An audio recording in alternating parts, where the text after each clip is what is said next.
I think it's time we ask ourselves if we still know the freedoms that were intended for us by the Founding Fathers. They seem to be in full-scale retreat from spending cuts and are talking about raising people's taxes again. And I have only one thing to say to the tax increasers. Go ahead, make my day. If we lose freedom here, there's no place to escape to. This is the last stand on earth.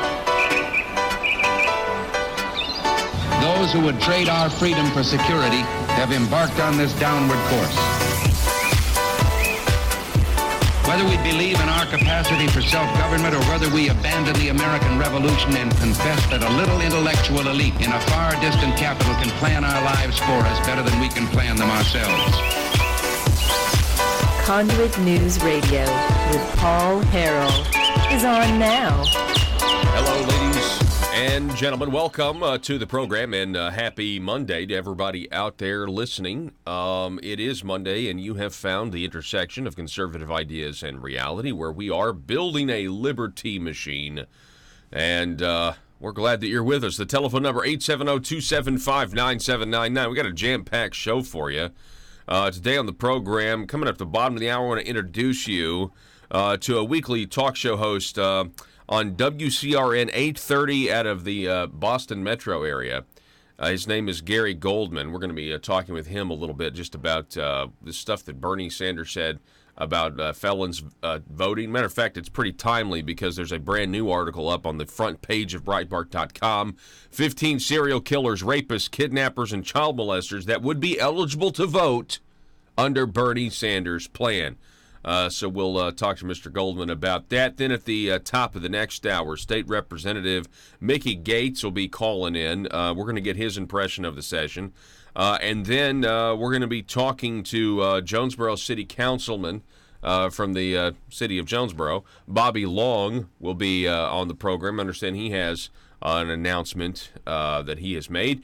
And so we're going to be doing all that today on the program, as well as getting to the news. Now, I am saddened that this is now the second Monday in a row where I have to open to talk about something that happened during a religious service, a shooting of violence. Of course, last Monday, was the Sri Lanka terrorist attacks. They coordinated bombings on, I think, 6 different locations. They had plans for more. And it killed, remember, the President of the United States, the former President of the United States, Barack Obama, the Secretary of State, Hillary Clinton, and others. They used this term Easter worshipers, not Christians, and now they're back on Christians because the media is, at least, because there's a lot of angry Christians that apparently in Sri Lanka started beating up Muslims, according to reports. And now, of course, it's Christian violence. Anyway. Yeah, not Easter worshipers. We're back to Christians now. We can now call them Christians because they're doing something that we can report that's negative. And so now we have the synagogue shootings. There's also, I think, another shooting up in Baltimore somewhere with a Baptist. It was a Baptist service up there. But I guess the biggest thing here is that there was, I guess, a limited loss of life at the synagogue shooting in San Diego, because essentially the crowd just wasn't having it. You had an off-duty Border Patrol agent as well as a former service member that essentially, well, according to him, quote, scared the hell out of the would-be shooter, which is an odd thing to say. Rachel Stoltzfus over at the Daily Caller, the man who fired a semi-automatic weapon inside the Chabad of Poway Synagogue in San Diego on Saturday, froze. Listen to this. He froze. He dropped his gun and sprinted to his car when he saw Oscar Stewart come barreling toward him, yelling so loud the priest at a neighboring church could hear. "Get down," Stewart yelled, according to his wife and others who were at the scene. "You expletive, I'm going to kill you." Others who were there later told him it sounded like 4 or 5 people were shouting. He thinks maybe an angel was standing behind him and speaking through his voice. When the shooter ran, he immediately gave chase. Actually, I'm not going to go into it here, but that's not the first time I have heard of that phenomenon happening, where like some sort of supernatural voice during a moment just like this of life and death comes out of somebody and actually just freezes whoever the evil or the wrongdoer is, and allows people to escape, or in this case, the guy just got scared. According to this report, this is fascinating to me. Stewart, 51, told the Daily Caller on Sunday he doesn't remember any conscious thought from the moment he heard the gunshots until it was over. He just acted on instinct to stop the shooter and prevent him from leaving so he couldn't hurt more people somewhere else. The Iraq combat veteran said his military training kicked in. Quote, I knew I had to be within 5 feet of this guy so his rifle couldn't get me. So I ran immediately toward him and I yelled as loud as I could, and he was scared. I scared the hell out of him. Stewart served in the Navy in explosive ordnance disposal from 1990 to 1994, then enlisted in the Army in 2001 after the September 11th terrorist attacks. Looking back, it was kind of a crazy idea to do, but I did it. He was deployed in Iraq in 2003. He left the military in 2004 as a staff sergeant. He's now as a construction worker. When the gunman opened fire, he was in the back of the synagogue. By the time he got to the lobby, the shooter had killed one woman, blown the finger off of the rabbi, and injured 2 others. I heard gunshots, Stewart said, and everybody got up and started trying to get out of the back door. So, for whatever reason, I didn't do that. I ran the other way. I ran towards the gunshots. What a hero.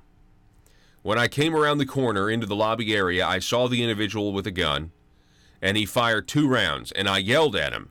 And I must have yelled very loud, and he looked at me, and I must have had a really mean look on my face or something, because he immediately dropped his weapon and turned and ran, and then I gave chase. You ever hear anything like this? I mean, this is crazy. I mean, this is crazy. It's no wonder he's thinking like there was some sort of supernatural force at work here, because why would you do that? I mean, suppose you could say maybe the gunman said, well, maybe I shouldn't be here trying to murder everyone. Stewart said he then chased him all the way out to his car and began pounding on it.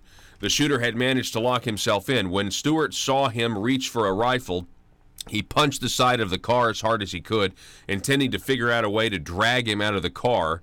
That's when a Border Patrol agent who attends the synagogue came running out to the parking lot, yelling for Stewart to get down because he had a gun. Stewart says this man may have saved his life and pointed to the use of the civilian gun.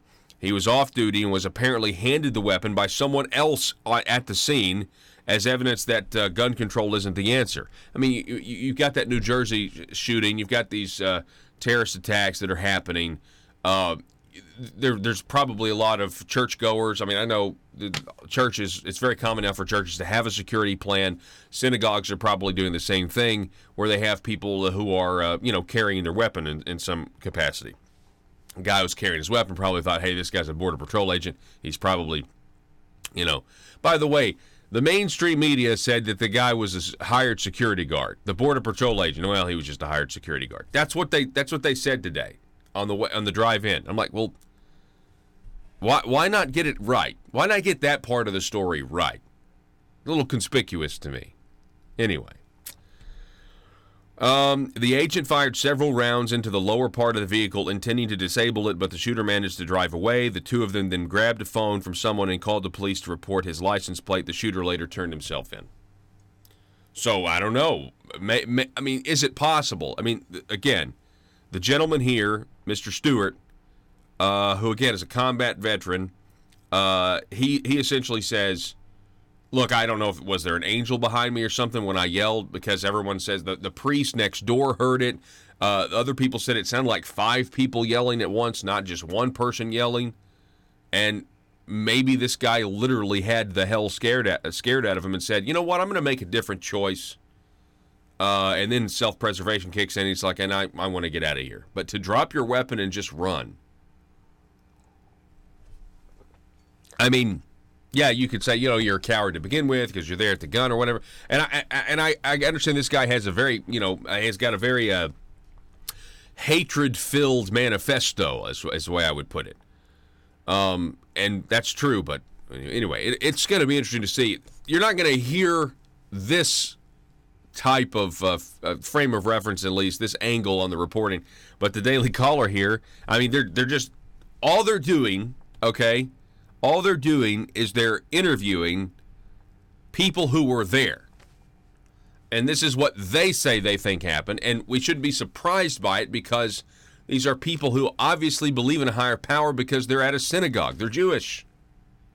And so they're obviously going to have a different worldview, slightly different worldview than maybe the secular news media. So we have that story. And again, it's sad that for the second Monday in a row, we're reporting on tragedy. A little bit of a silver lining in this one. Now, what's going to happen the rest of the week in terms of national news and things like that? There is one story that you need to be watching because I'm not an attorney and I don't know how this is going to work out. But Attorney General William Barr appears to be uncomfortable with the format that the Democrats are setting up. He's supposed to come and testify about the Mueller report. Apparently, he's uncomfortable with how they're going to go about doing this. Now, apparently, William Barr just thought it was going to be, you get 5 minutes, you get 5 minutes, you get 5 minutes, you question me. But they're going to do all of that, and then they're going to have, I think, the attorneys question William Barr on both sides for like 30 minutes each. And I don't think William Barr is open to this. So Chuck Ross, again, Daily Caller, AG Barr threatens to skip House Judiciary hearing over disagreement. We have this one, Joe. Attorney General William Barr might cancel his testimony before the House Judiciary Committee on Thursday over disagreements with Democrats regarding the proposed format for the highly anticipated hearing. Democrats led by New York Representative Jerry Nadler. By the way, the mainstream media, they want to make sure you know that Jerry Nadler's name is not Jerry Nadler, but is Gerald Nadler. They want him, I don't know why. It's like everybody calls him Jerry. The mainstream media, they want you to know this guy's name is Gerald. He's serious and you take him serious. I don't know, is Jerry not a serious name? Come on, Jerry. I got a friend named Jeremiah, and we call him Jerry. And I'm pretty. I mean, I started calling him that, by the way, or at least among our group of friends, Joe. I started calling it. I remember. I'm telling you, I can tell you the story how I figured it out. Well, that's perfectly fine, but he's been called Jerry for a long time. I know he's been called Jerry for a long time. I'm just telling you when I started calling him Jerry. Anyway, it's a whole nother story. But I don't know why they want to call him Gerald. They just want to make sure you know his name. But see, here in the Daily Caller, they're saying, no, his name is Jerry because that's what everyone calls him. Democrats led by New York Representative Jerry Nadler proposed allowing committee staffers to ask Barr about their concerns during the second hour of questioning at Thursday's hearing, according to CNN. Nadler also wants to be able to question Barr in a closed session about the redacted parts of the Mueller report, but Barr reportedly opposes that format, saying he should only face questions from members of Congress in a public hearing. Staffers typically do not ask questions of witnesses during public hearings, meaning like attorneys. Barr is scheduled to testify before the Senate Judiciary Committee on Wednesday. Both hearings are expected to focus on the special counsel's Russia report. The standoff will escalate tensions between Nadler and Barr. The Democrat has been heavily critical of Barr's handling of the rollout of the special counsel report, which said investigators found no evidence of collusion. Nadler threatened to subpoena Barr if he skips the hearing. Okay, so that's what we're dealing with right now is... and don't you know that the Democrats, they want to do anything they can to continue to put the Russia idea in their voters' minds.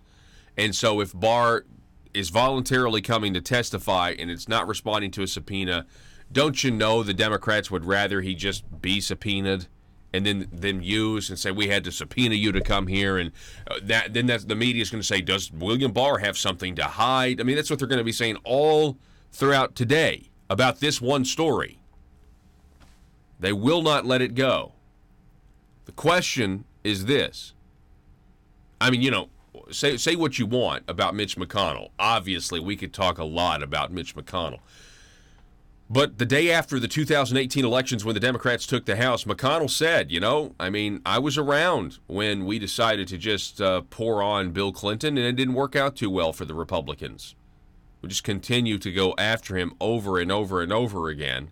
Didn't work out too well for us. The American people kind of had enough of that. I thought, you know what, he's right. I mean, I remember that. That was when I was, barely, paying attention and stuff to what's going on at politics. But I think the American people have had it with this nonsense, and especially when they're realizing, wait a second, you guys have told us, the media, you've told us, the Democrats, you've told us, there was something really bad wrong with Trump. He was corrupt, and we're gonna do something about it. That Bob Mueller is actually going to, figure out a way to bring this guy to justice, and that didn't happen. I think there's some of these people that are starting to be like, hey, wait a second.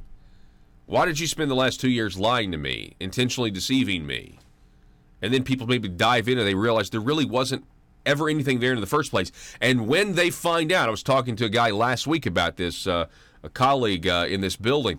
When the people actually find out through the FISA declassification, when they find out what the Justice Department did, when they find out what the Obama administration officials did, I think it's so bad that you're not going to be able to have this competing narrative as much as you see it right now. But we'll wait and see. We're not really going to know anything until the end of the 2020 election. That will be the test as to how irrelevant the mainstream media has become. Telephone number 870-275-9799. Call or text. We got a great show for you. Happy Monday. This is Conduit News Radio. We'll be back in just a moment.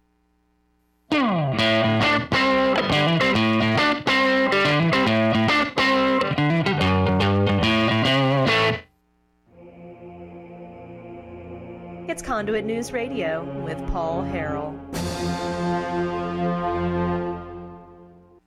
We have Congressman Bruce Westerman is back with us. Bruce, how are you, sir? Doing well, Paul. Always good to be with you on Johnny Cash Friday. Absolutely. Now, especially since now that Johnny's going to get his statue in the U.S. Capitol. That's exactly right. Yeah, that was a debate that I was following, pretty close. It was one of those things, and I was really excited when they went ahead with Johnny. I mean, I know there's strong arguments to be made, obviously, for Sam Walton. I know some people wanted Sam, but I think they made the right decisions. Yeah, so Daisy Bates and Johnny Cash will be getting a statue in the Capitol. I do night tours up there when constituents are in town, and I can take people into the Capitol after hours when there's not the big crowds, and one of the things we do are look at the statues and talk about Let's face it, some of the great, times are tough for the Arkansas General Assembly. History, so They're all waiting for the spotlight exposing public corruption to end, so they won't be under so much scrutiny. And during this time, what if you're a legislator and you need money? What if you're slapped with a huge expense? What if your check for consultant services is late this month? Or maybe you just need extra cash now until payday. When that happens, you can't wait. Hi, I'm Bobby Blackmail for the Arkansas Intra-Legislator Bank, your trusted source to over 135 lenders to get you short-term cash fast. Use the Arkansas Intra-Legislator Bank today, and you can have up to $12,500 cash in your checking account tomorrow. Dried up bribes no longer coming from Medicaid entities? Handled. Extra cash until your hopeful acquittal? Done. And you'll be surprised at how easy it is to get extra cash. Just be an elected official and be comfortable with the status quo, and we'll connect you with a fellow legislator who is ready to loan. It's quick and easy. And don't worry if you can't make the payments, because the Arkansas Intra-Legislator Bank is designed to help you get through these tough economic times. There are other ways you can pay off your debt, like by voting the way the establishment wants, or by rewarding some with committee chairmanships. So forget about overdraft fees and the spirit of covetousness that sometimes overwhelms the best of lawmakers. Just remember, the Arkansas Intra-Legislator Bank for short-term cash between colleagues when you need it fast. Some transactions have long-term consequences. Paul Harrell, parody.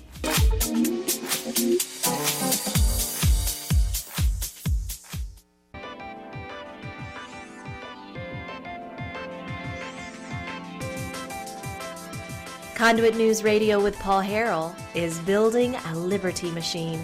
Find out more at conduitnews.com.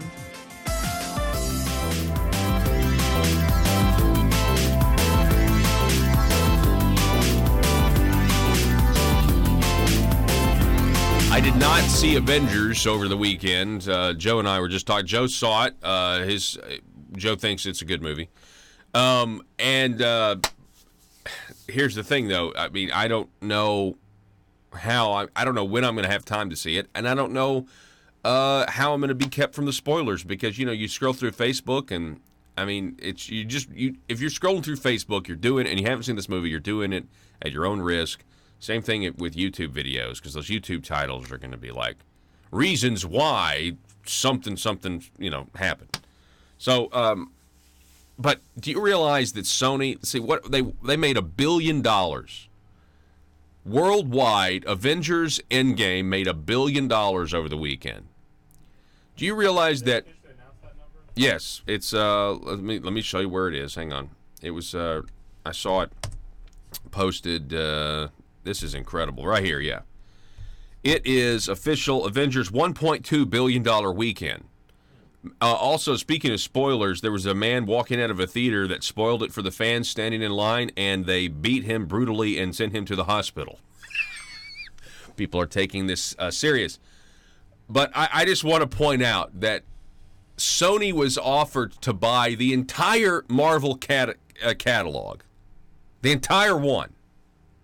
Many years ago for $25 million. And Sony said, no, thank you. And they just made $1 billion this weekend. Thing is, I don't think that would make it. I don't think Sony could have made it as good. No, Sony wouldn't have made it as good. You're exactly right. I mean, this is a 10-year. The first Iron Man was 2008 that started this whole saga, this story. And to me, they don't ever get old. The superhero movies don't get old just because of the way they did them. One may be a traditional superhero movie, then the other is a superhero movie, but it's really a heist movie. Then another's a superhero movie, but it's really a romantic comedy. Then you have a superhero movie that's really a western. So that each one is a different genre, and that's why. And anyway, it's very I respect the creativity that went into all of this. All right, so we don't have a lot of time here, but let me just tell you something. There is still a corruption problem in the state of Arkansas, as evidenced by these two headlines.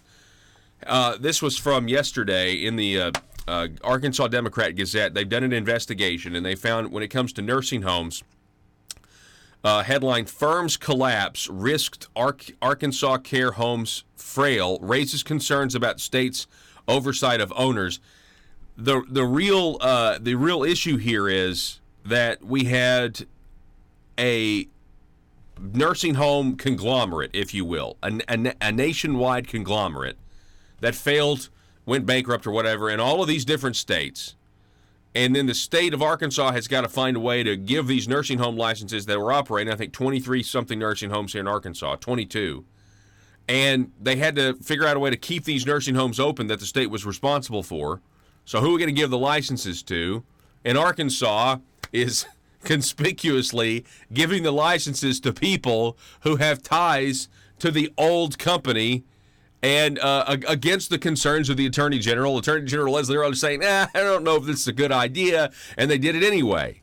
Skyline Healthcare, after its collapse, sold 19 of its 22 Arkansas nursing home licenses to two firms with management or business ties to the failed company. So you compare that headline with the one from Friday, where we realize that we have a Little Rock mental health care provider suspended, executive facing Medicaid fraud, tax evasion charges. She didn't disclose contracts that her firm had with Milton Russell Rusty Cranford. Her name is Basil, and Miss Basil was testifying before one of the Senate committees like 3 weeks ago. And now she's in a lot of trouble. And this has a lot to do with a moratorium on new Medicaid providers, which is what enabled Preferred Family Health Care to create this kind of monopoly they had in the first place. And Rusty Cranford lobbied to keep the ban in place, to keep Preferred Family Health Care at the top of the food chain. But he showed her how to get around the ban. The legislature passed it, and Governor Hutchinson signed it into law. So that's a good thing. Yeah, you're exactly right. I thought it was really, really well done, and we've been doing Johnny Cash Fridays on the program for a long time now, just because he really is an Arkansas tradition or legend or whatever, and not to mention his music is just really, really good, and just got such a broad catalog. Congressman Bruce Westerman, and he's from the fourth district. Ah, he was born in the 4th district. Yeah. Just down the road from where Paul Bear Bryant was born. My friends in Alabama told me that if Arkansas would vote to put Bear Bryant in the Capitol, they would probably raise the funds to do it. I bet they would. That's pretty good. So Bruce, I was watching Fox News, I don't know, 3-4 weeks ago, something like that, and they mentioned your name in a good way. They talked about your health care plan. I didn't know Bruce Westerman had a health care plan. Tell us about it. Yeah, well, you know what happened to our health care bill, the AHCA, the American Health Care Act, when we barely got it out of the House, and then it was the early morning, late night vote. Senator McCain gave it the thumbs down and killed it. And, that took a lot of wind out of the sails of President Trump's plan to fix health care and the hard work we did in the House. But the health care issue didn't go away. But we moved over to tax reform, and it's almost like people forgot about health care except for the American citizen who was still feeling the brutality of the Affordable Care Act. So I began working on a health care plan immediately after that. I'm not on the Energy and Commerce Committee or the Ways and Means Committee that has jurisdiction over health care, but I am a duly elected member of Congress, and I felt it was my responsibility to tackle this issue. I have a really great staff member who has a real interest in health care policy. When I was in the state legislature, I did a lot of work in health care policy, and then I've got some friends who are experts in health care policy, and we just spent a lot of time gathering good ideas and compiling them into one document. I had intended to get this out before the election last fall, and I didn't do it. I wish we had been able to pull it together. We just couldn't get all the work done in that amount of time. And then the Democrats were really dishonest in the last election. They took a bill that never passed and talked about how Republicans were in conditions trying to destroy health care when the people who destroy. Bringing you your daily dose of truth. It's Conduit News Radio with Paul Harrell. Last week was interesting. Welcome back. Last week was interesting. The Democrat Party, their ideals. Well, last week, let me just say, I came to the conclusion it's going to be a lot of fun watching these the Democrats try to outflank each other on the left. Who's got the more radical plan? I think it's going to be fun to watch this as a conservative myself. So, for example, when Bernie Sanders says that you have felons that need to be able to vote, and to watch even the leftist media squirm, they're like, ugh. I'm just, Bernie's trying to out-socialist the socialist mainstream media. Front page of Breitbart.com this morning, 15 serial killers, rapists, kidnappers, child molesters eligible to vote under Bernie Sanders' plan. It's pretty sick when you think about it. Here now to talk more about this, I want to introduce Gary S. Goldman. He's a nationally recognized host of Business, Politics, and Lifestyles, a weekly talk show airing on WCRN 830 in Metro Boston, Massachusetts. Gary, welcome to Conduit News. How are you this morning? Paul, how are you this morning? I'm doing fantastic. Thank you so much for spending some time with us. What was your reaction last week when Bernie Sanders not once but twice even doubled down on felons getting the right to vote? Well, here's my position as a believer in democracy and a person that truly cares about the victims, which I think Bernie Sanders And a lot of those on the left, and I think you brought up a great point. It's going to be an interesting campaign with each one trying to outdo the other. They jump on their bandwagon, and then they try to figure out how to get off. But, here's, he talked about the Boston Marathon bomb or something dear to our heart living here in Massachusetts. So my feeling is when you're arrested and you're charged with the crime, and you go to jail, and you put on the orange jumpsuit, and they hand you that little bag where you put your belongings in, once you dump your belongings in your bag, your right to vote is gone. Nothing until you leave prison and you stick your hand. If you leave prison, depending on the crime, and you stick your hand back in to pick up your belongings. So I think Bernie is really outdoing himself here, and we joke about it and we laugh about it, but when you think about it, no care about the victims and their families. You never hear the left talking about the victim or the family. It's always the poor guy or the poor woman who committed the crime, and what can we do to help them? And I think the American people are going to see right through this, Paul. I think you're right. And, on its face, especially if you're talking about, violent felons, they in many cases, they've taken something from somebody else or their very lives, and they've taken the right to vote permanently from people that they've killed, and now we're going to somehow say that they need the right to vote for candidates and have an impact on where our society goes from here. It just sounds preposterous. It is preposterous. Look at the shooter this weekend in San Diego at the synagogue. So he would have the right to vote, and the victim that was killed, she doesn't have a right. She's done.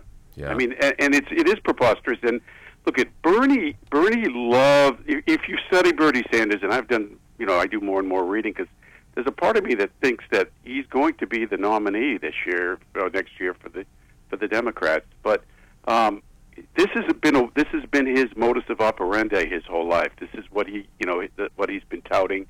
He just has the stage right now. He has an audience on the left that is listening to him more than ever, and he has some people that have entered the House this year that are sympathetic to his cause. So I think he's been more apt to throw some of his wilder ideas out there, and this is just one that I think most Americans do not agree with.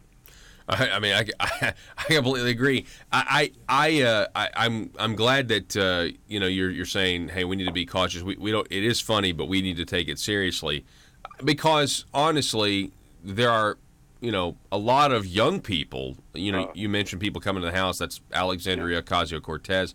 That for some reason, Gary, they think socialism's the way to go. I mean, you've got the word business in the name of your show.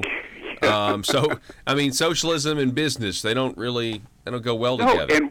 And as horrific as it is, Venezuela couldn't have happened at a better time for the American people to really see the contrast of what has happened in Venezuela and what's going on now and where they want to take the United States of America. A lot of the people that you're talking about, that younger generation, haven't spent the time to really understand what a wealthy country Venezuela really was and look at where it is now. And people like Sanders and Alexandria there, that's their motive. That's where they want to take America. Why? I'm not sure. They talk about that 1% or the 2% that are going to pay for this to make it less of a burden on the rest of us. That 1-2% runs out awfully quickly, and it falls right back on the middle-class taxpayer like it always has. So, it really does. It's a myth. The whole thing is a myth, and it's just how they present the narrative. And unfortunately, there are those out there that do listen. One of the things that has frustrated me is this whole. I know we're kind of leaping off a point here, but with the whole climate change narrative, not that we can look at this scientist or that scientist or whatever. But for them to definitively come out, and it's not just Alexandria Ocasio-Cortez, but it's other people saying that we only have 12 years left. I would hope that there are people who can think a little critically out there and say, really? 12 years? How did we arrive at that specific number? They don't even know.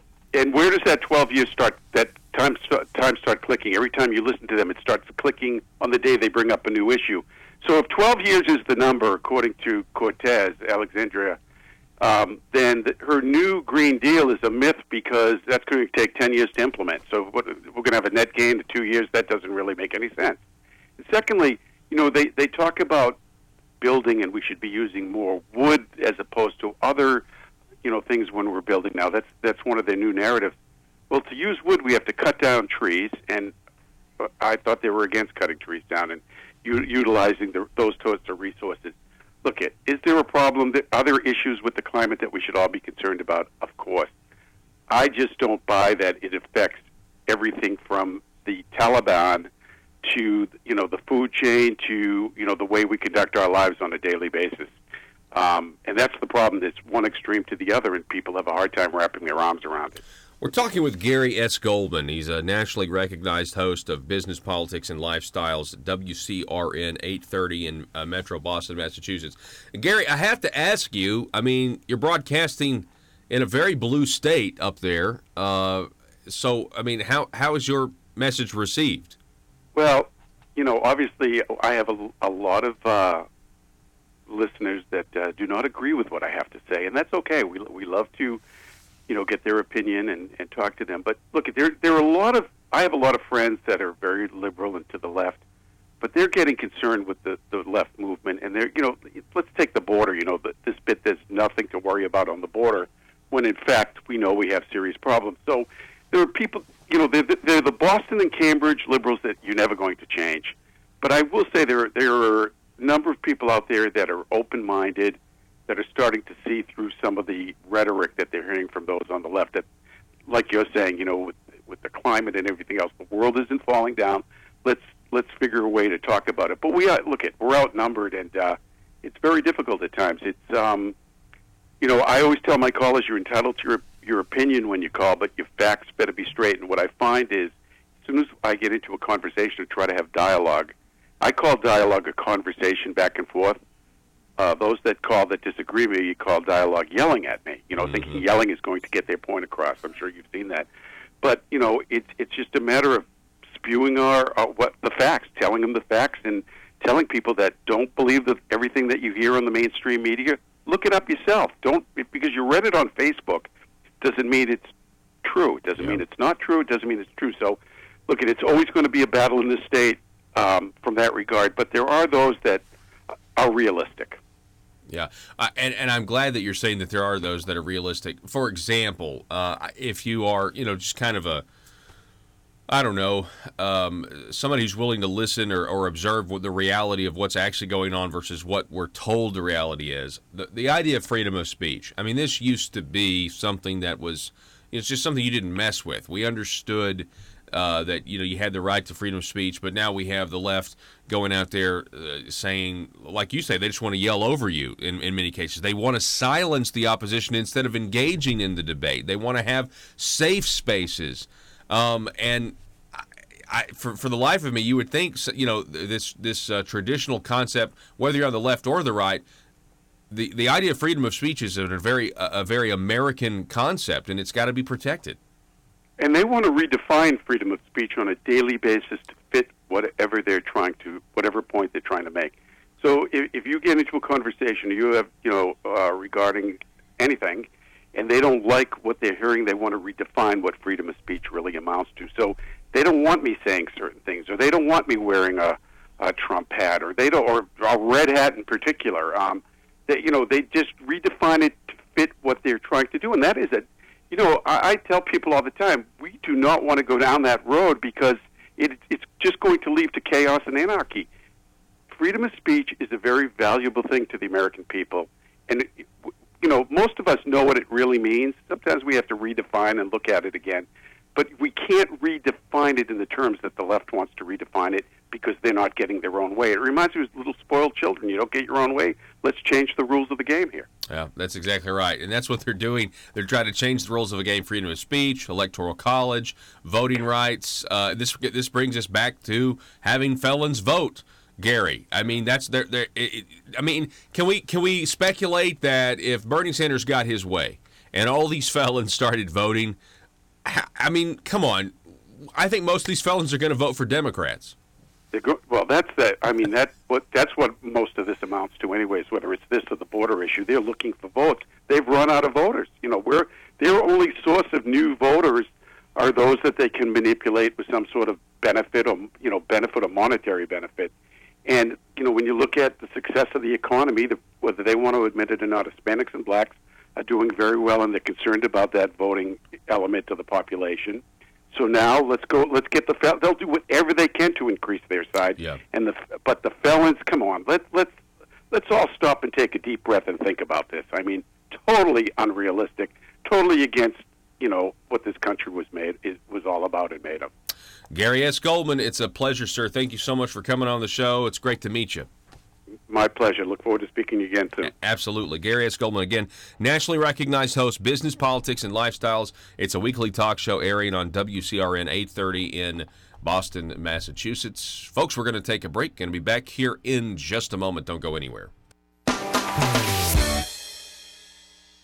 Russellville-based firearms manufacturer Omega are making clones of the most notable German firearms in the world.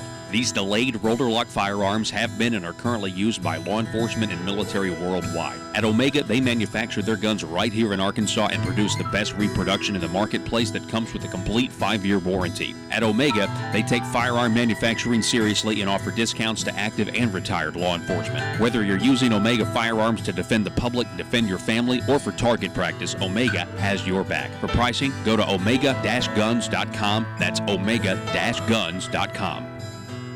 Are you a conservative-minded young person and want to let the world know about it? Are you tired of rolling your eyes as your professor regurgitates progressive, PC, neo-Marxist nonsense? Then you should interview on Conduit News Radio's Young Conservative segment and tell us about why you believe the way you do. Tell us how you came to be a conservative and what are your views on government. Now, if you're worried that your neo-Marxist professor may also be a right-wing talk radio listening masochist, then names can be changed to protect the innocent. It's the Conduit News Radio Conservative Future segment. To be interviewed, call 870-275-9799. That's 870-275-9799. If you're like me, you believe that small business is the heart of Arkansas's economic engine, and it should be viewed that way by the politicians in Little Rock. Conduit for Commerce also believes, like you and I believe, policies that achieve less regulation and lower taxation help small business in Arkansas thrive. Other policies like small, constitutionally consistent government and reducing citizen dependency on government keeps it from growing and expanding its influence on our daily lives. Conduit for Commerce works every day to educate the general public and legislators on these important priorities in the name of Arkansas small business. By the way, contributions to Conduit for Commerce are tax deductible. Log on now to conduitforcommerce.org and click on Contact Us on the right side of the page. That's conduitforcommerce.org. Go there now and learn the facts on protecting small business in Arkansas.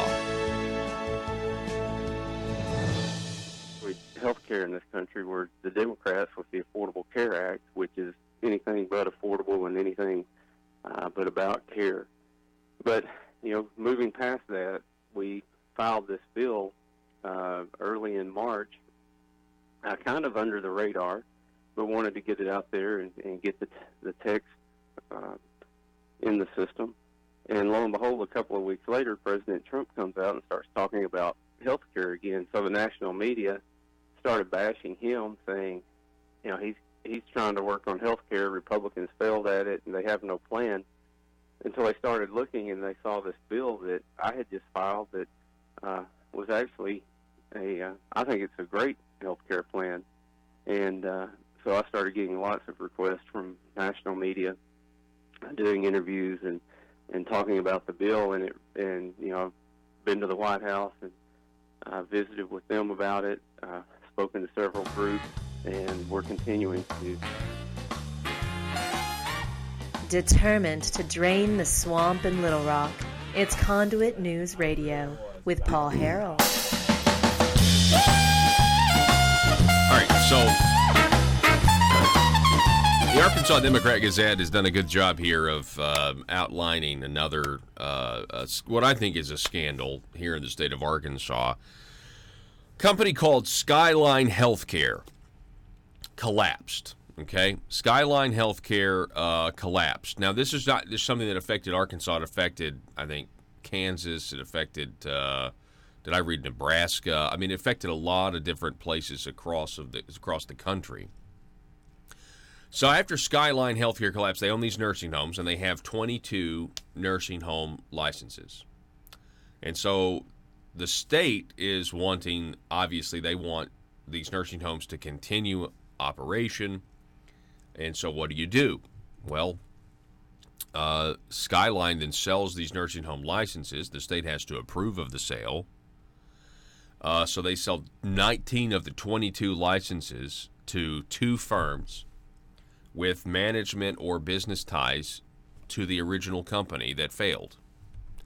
And this has raised concerns. I think someone tied to the Inspector General is now saying, are Arkansas officials corrupt? I mean, why did they let this happen? This has to do with an Atlanta man who has now got to pay a lot of money, millions of dollars. Received licenses to operate 2 Arkansas nursing homes, exposing shortcomings in the state's vetting of potential providers. An Arkansas Democrat Gazette investigation found. Okay, this is by Eric Besson. Really, really good stuff here. Skyline emerged from obscurity in 2015 to rapidly acquire more than 100 facilities across several states and 22 in Arkansas before it cratered rather. And basically they just weren't solvent anymore. So this was a big deal. It was very, very sudden. It happened when no one was thinking about it. And so it left not just Arkansas, but all the other states that Skyline Healthcare was in and operating in, scrambling to try to figure out what are they going to do. So here are the bullet points from the Gazette. Number 1, Arkansas Department of Human Services was unaware of an $83.1 million fraud judgment in 2015 against a new licensee, meaning when Skyline failed, they sold it to one Christopher Brogdon. They sold licenses to one Christopher Brogdon of Atlanta. Until the newspaper asked about it, according to spokesman Amy Webb, they didn't even know about this. She said that it was, quote, concerning when they found out, again, $83.1 million fraud judgment against the guy that we gave a nursing home license to. Arkansas approved the transfer of 19 other former Skyline licenses to 2 firms with business or management ties to the failed company, even after the state's attorney general raised objections. Federal and state investigators grew alarmed with how the Human Services Department responded to the crisis. One federal agent asked whether state officials had been corrupted. Oh, man, that's a good one. What's all this Medicaid money in nursing homes? And by the way, just so you know, Michael Morton is not mentioned anywhere in this article. I looked. It's like, are Arkansas officials corrupt? Is that something that's going on? What an innocent question that was. Oh, dear boy. What an innocent person. What an innocent question that is. State officials have little. Listen to this. I don't buy this at all. State officials have little flexibility when it comes to vetting incoming providers, according to Amy Webb. They say law restricts them for denying an applicant for reasons. Let's see. Law restricts the reasons for denying. So you only have a certain list of reasons for denying an applicant. And I guess an $83.1 million fraud judgment is not a reason to deny someone a nursing home license. I don't know if I believe that one. That's kind of rough. Last bullet point, while at least one other state changed its law after Skyline's failure, Arkansas has not yet addressed a system that allowed an out-of-state operator, Skyline, to quickly acquire and then jeopardize 1 in 10 of its licensed nursing home beds. Yeah, that's a bit of a problem. In this article, we have somebody, if you read the rest of it, urging Governor Asa Hutchinson to try to take a look at this, and maybe there's a legislative remedy. Oh, gee. look at the time. Is it April 29th? Oh, yeah, the session's over. They don't have constitutional power to address something like this for 2 more years. So that means if there is a fix out there, it'll be on a special session, and Governor Asa Hutchinson will get to, write the legislation, which, that's just the way our system works here in Arkansas. With any governor or with any legislature, if there's a crisis, you have to have a special session, and the governor gets to write the legislation. Now, I know they would say, "No, Paul, yeah, pretty much, predetermined outcome." That's pretty much what happens. To suggest otherwise is it's just to be too naive, right? So if you go down here to, let's see here, I want to find corrupt, because that is, corrupted. So go down, Joe, to concern expressed. Arkansas's approach to the national skyline problem confounded investigators. Again, you have this big nursing home conglomerate. They go under. They're insolvent. So states all across the country, how do we fill? How do we make sure these nursing homes are going to be transferred to the right people? There's a process. Apparently, the way we did it here in Arkansas confounded the investigators.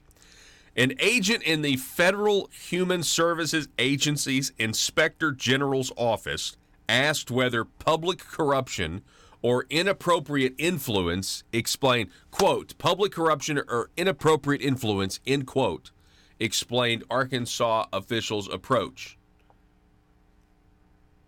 Are Arkansas officials corrupt? Really? Deputy Attorney General Lloyd Warford, this is what he wrote in an email to the State Medicaid Inspector General Elizabeth Smith, asking, did you guys handle the Skyline situation? Does your handling of the Skyline situation reveal public corruption or inappropriate influence? Meaning, why would you give these licenses to people that have ties to the failed company? Warford paraphrased the federal agent's concern and said he was opening an investigative case on Skyline in the email, which the newspaper obtained, the Arkansas Democrat-Gazette, from the Arkansas Department of Human Services through an open records request. Among 12 questions the Democrat-Gazette emailed to Rutledge's office this month was whether Warford was concerned about corruption within the Human Services Department during the Skyline crisis. Quote, the emails available speak for themselves, and further correspondence constitute the Attorney General's unpublished memoranda, working papers, and correspondence, and are exempt from disclosure, according to Amanda Priest, the Attorney General's communication director. They did, however, ask, is all this under investigation? Right? And the Attorney General's office, according to the Gazette, does seem to indicate that this is a part of an ongoing investigation, and that we've got a lot of work to do in this state. I'm telling you, the nursing home, it's called what Senator Brian King, what former Senator Brian King dubbed the Medicaid Mafia. They are real. The Medicaid Mafia is real, and we can reference this story from Friday, where we find that we have the governor's appointee to a state board. Her name is Basil or Bazell. She is, she's pleading innocent to charges of Medicaid fraud and IRS tax evasion. But listen to this. This is where it really gets into the meat of the article, this other article. The Arkansas Democrat-Gazette examined the moratorium. There was a moratorium on health care providers and whether the state's going to acquire more. And the Arkansas Democrat-Gazette, they did look into this in depth. The newspaper found that state officials repeatedly extended what was initially designed for a 1-year freeze of new health care providers, but it kept getting extended because Milton Russell Rusty Cranford kept trying to lobby people and successfully lobby them to keep the ban in place. However, this woman, Bazell, was aided by Cranford, had undisclosed contracts with Cranford, according to the Gazette, to circumvent the freeze on 2 occasions to where, well, we got the freeze lifted and we got new business. There was a ban, we can't get new business, But you talk to the right lobbyist, and we can get the ban lifted for certain people. The news and talk of Northeast Arkansas. This is News Talk 101.3 FM and 12:30 AM KBTM, Jonesboro, an EAB radio station.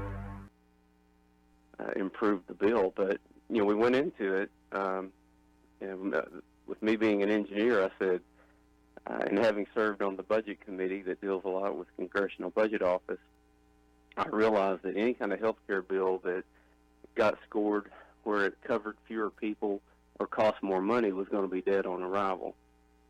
So I said, we've got to work backwards from this. We've got to come up with health care policy that covers more people and costs less money.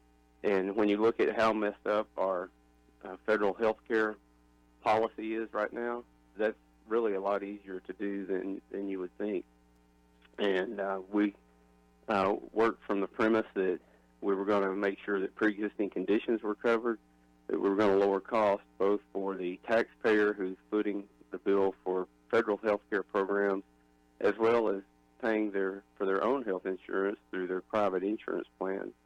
And we had to provide more choice and options in the process. And that's exactly what we've named it the Fair Care Act does. It's H.R. 1332.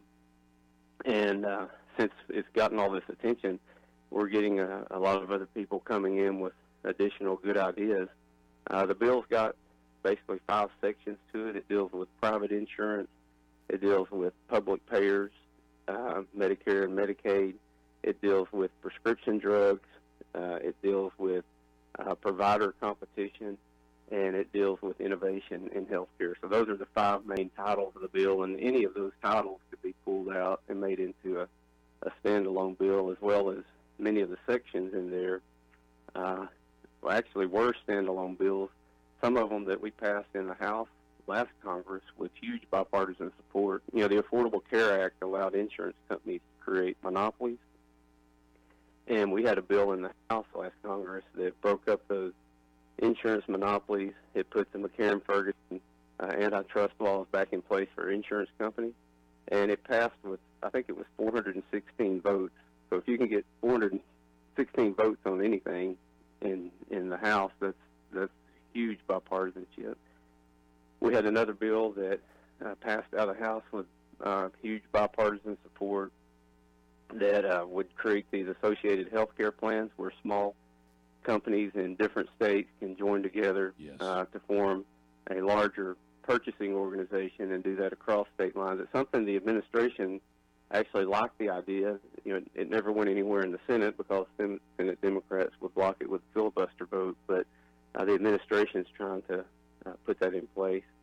The prescription drug part of it, Senator Leahy, a Democratic senator, had come up with a bill called the CREATES Act that got some bipartisan support. We took that and improved it and put that in as our prescription drug plan, and it mainly focuses on how do you get generics into the market quicker, and how do you keep pharmaceutical companies from taking a new drug that has a 7-year patent on it, and when they get close to the end of the patent, they'll slightly tweak the formula so that they can get another patent and sell that as a brand name drug. We're seeing a huge increase in the cost of prescription drugs, and then you've got these the more complicated drugs, and we've got to get some biosimilar pharmaceuticals out there, which are like generics for your conventional drugs. So there's a lot to talk about in the bill, but overall it'll lower costs, cover more people, and give people more choice and options, and put more transparency into the system, and give people an opportunity to know what they're paying for, and create competition and remove loopholes that are allowing pharmaceutical companies and insurance companies, and even in some of the larger areas when we talk about provider competition. Another thing that the Affordable Care Act did was allowed hospitals to form huge monopolies. So we break up the hospital monopolies. We allow doctors to own hospitals again, and get a lot of the free market capitalist ideas back into healthcare providers Yes. and competition and insurance that was removed in, the pre-socialist plan of the Affordable Care Act, which now they're wanting to do Medicare for all, which is the peak of social.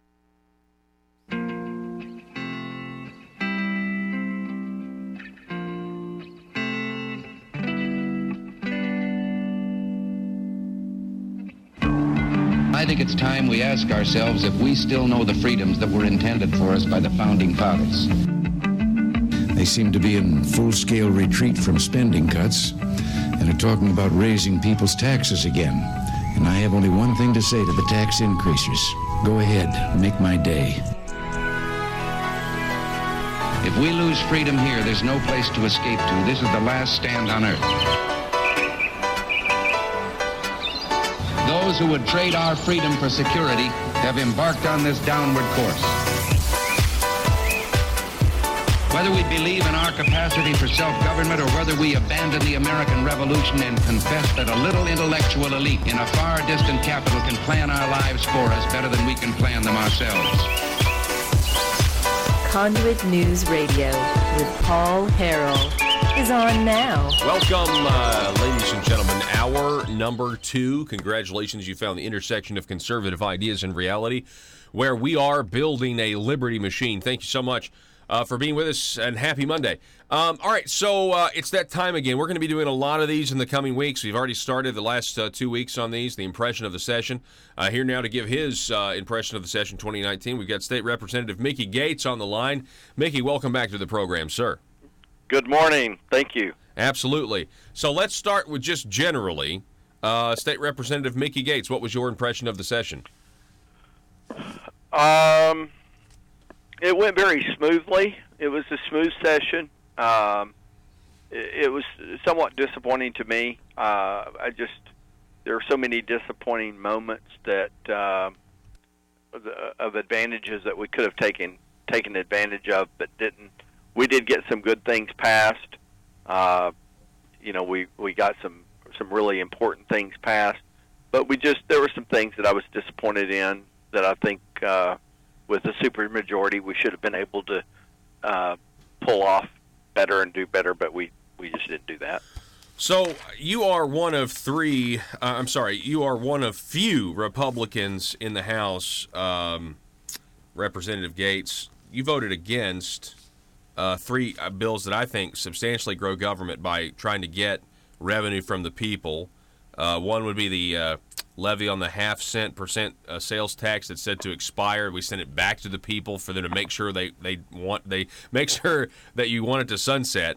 Then you vote also against internet sales tax and against the gas tax increase. How did you come to those conclusions in light of the fact that the leadership had a lot of arguments for each one of these bills as to why you needed to vote to get more money from the people?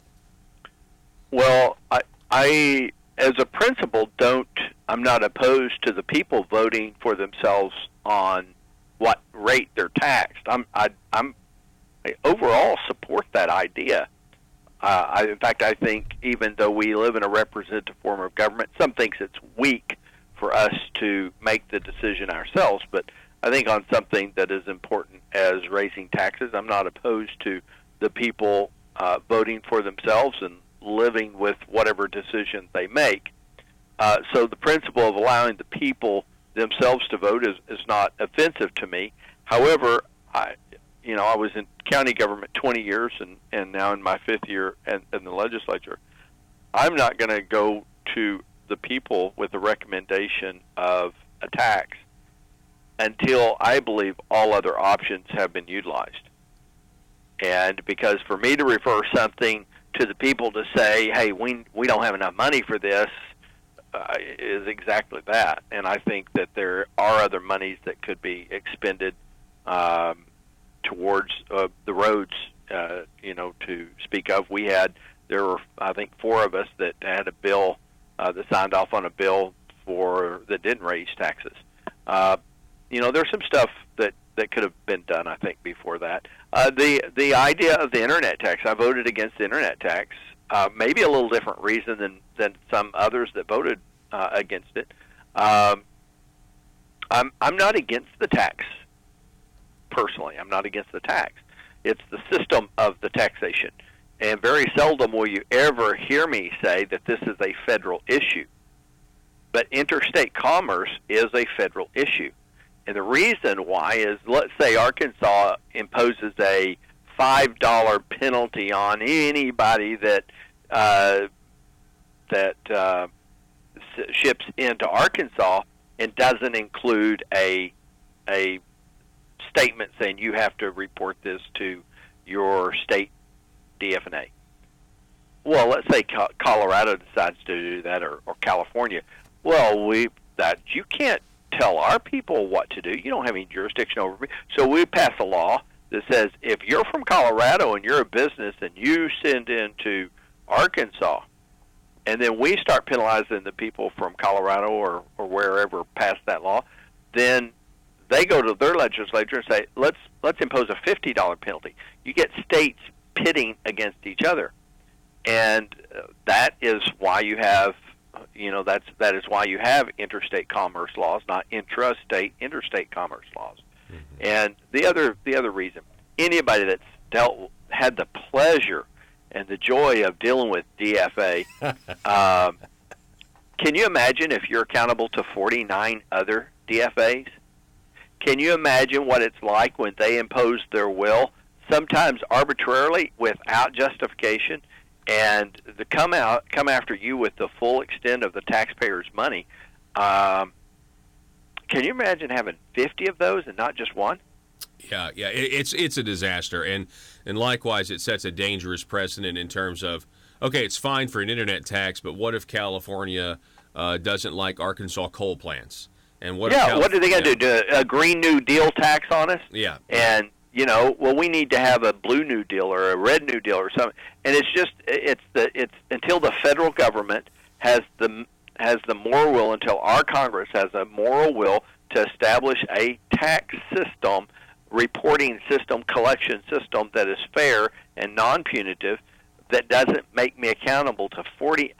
Can you imagine? I would have 49 other governments. I would have 49 other tax numbers. I would have 49 deadlines. I would have 49 sets of rules and regulations that I'm obligated to know, comply with, and keep updated on. And that's kind of what I thought from the time the Supreme Court reversed its precedent, which I disagreed with, based on the very thing that you're talking about. What it will do, State Representative Gates, is create that chaos that you're talking about, and then it gives the government the will to step in and again take more money from the people. Now, on that just general issue, the 92nd General Assembly, in your impression of the session, do you think the people of Arkansas, after this session, are paying more money to the government in terms of a net? Was it a net tax increase? Was it a net tax cut? What do you think? I'm not an economist and I'm not the numbers guys. When you have a bill that adds here and another bill that deducts here, because there's no defining lines of everything, my impression when we kind of walk away with, there would probably be a slight increase in tax. And I don't know. It may be one of those that we'll have to wait 4 or 5 years to say what the net effect is. But there was some good. There was some good legislation. There was some good tax cuts. But I know there were some increases also, and I don't know what the net effect of them. I don't know what the net bottom line is going to be once they're all added up. Yeah, and there were some good things. I thought it was good that we did have the income tax cut. It was a straight income tax cut, like you said. There's all this, and I actually have the numbers. If you use DFNA's own numbers and that first fiscal year, I have no confidence. I have no confidence in DFA numbers. Well, even their own numbers. I know. I have no confidence. I mean, you look at what they did to Les Warren. Go find the last Friday right before not Sunny Day, but when we closed on a Wednesday, and it was for a couple of weeks, go look at the Friday before, go look at rev and tax on the Senate end. You'll see a hatchet job. DFA brought a bill to Representative Warren, and it had to do with I think it was not a state, trust funds and taxes collected, and I don't know all the inner workings of it, but brought him a bill, said, hey, we realize that we've been collecting this tax, and we've never been authorized by the legislature to collect the tax, and we want you to have this bill that will actually authorize us to collect this tax. And so it got passed on the House end. We get it down to the Senate end, and they put a $15 or $20 million price tag on it, and on their own bill that they had Les Warren bring, and said it was a cleanup bill, and Senator Dismage just ripped them. I mean, just tore into them and said, don't bring us a bill and then put a $20 million price tag and say this is a cleanup bill. This is not a cleanup bill.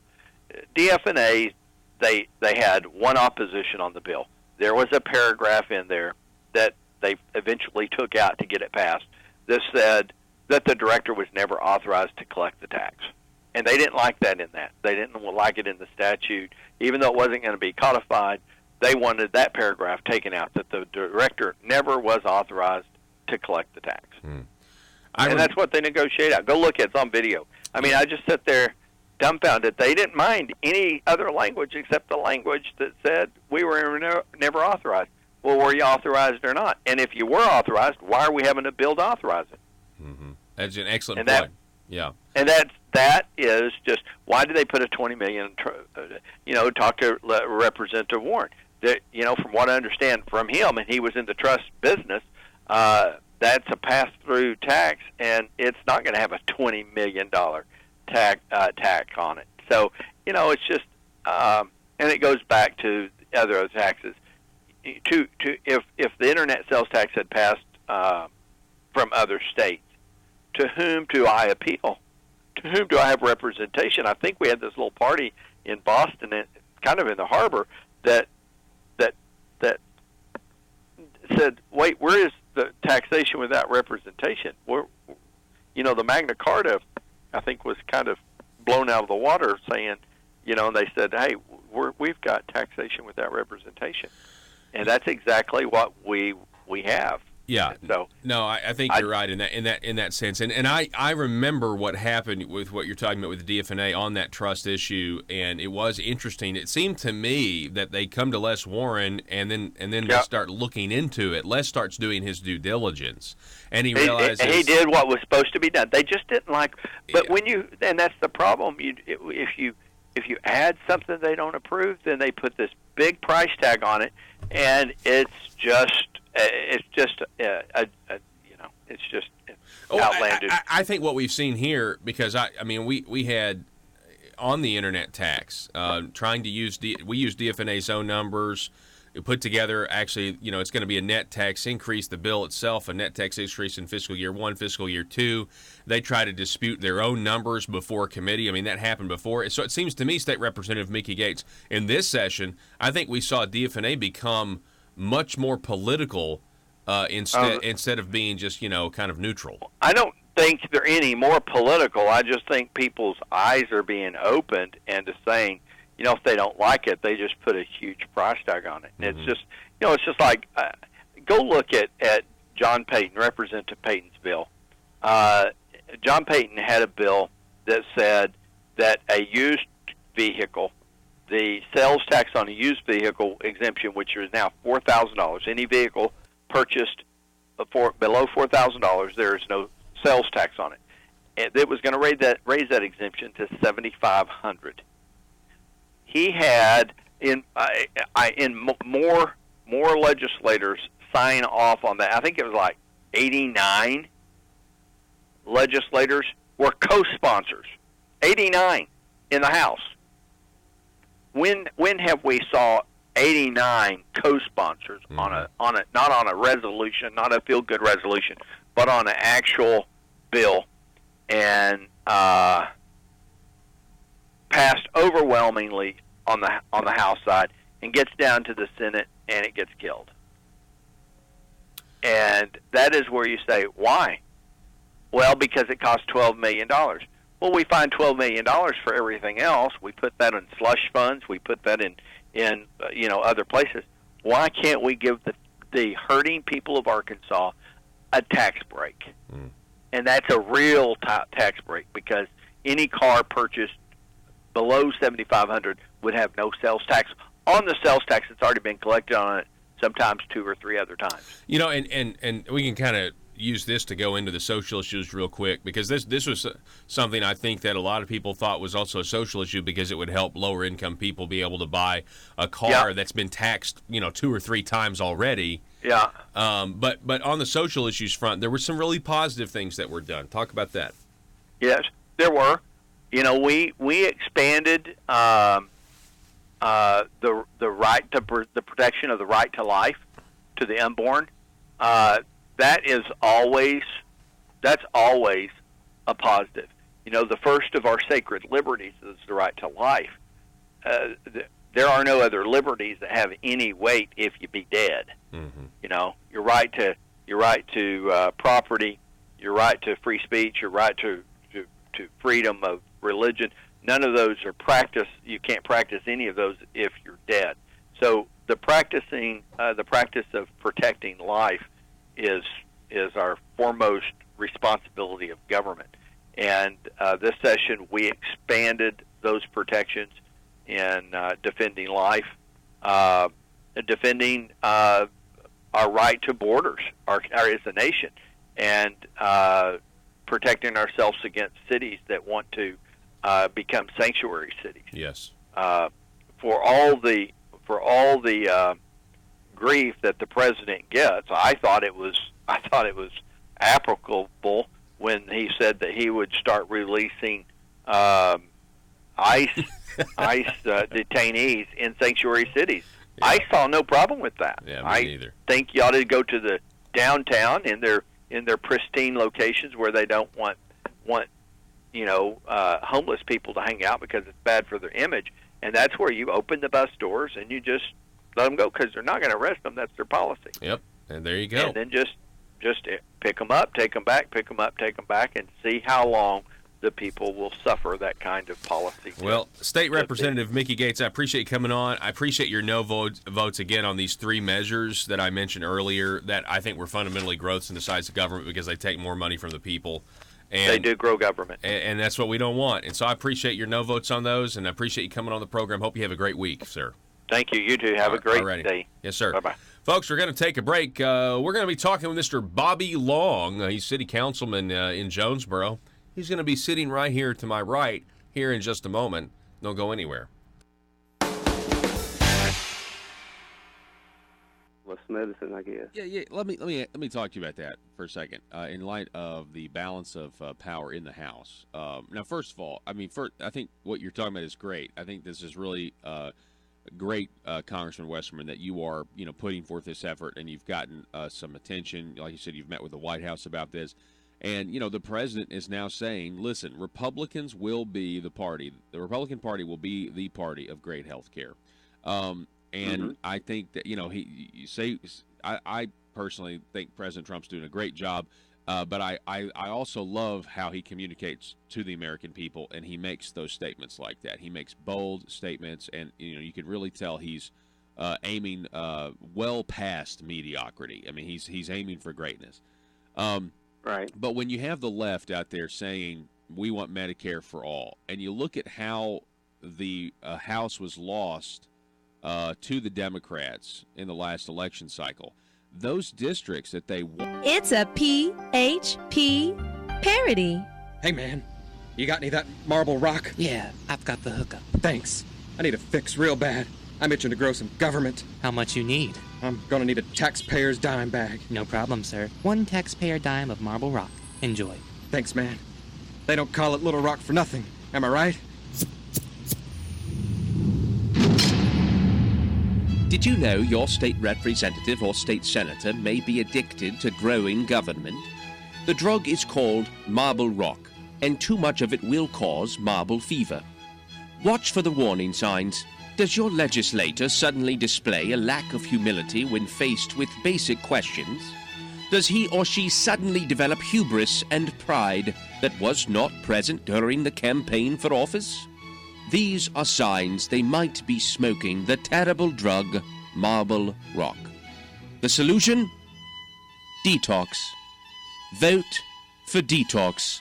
Vote to send them home for their own good. Warning! Some politicians once voted out of office will not go home and stay in Little Rock to get their fix by lobbying, also known as the Burris Syndrome. PHP Parody.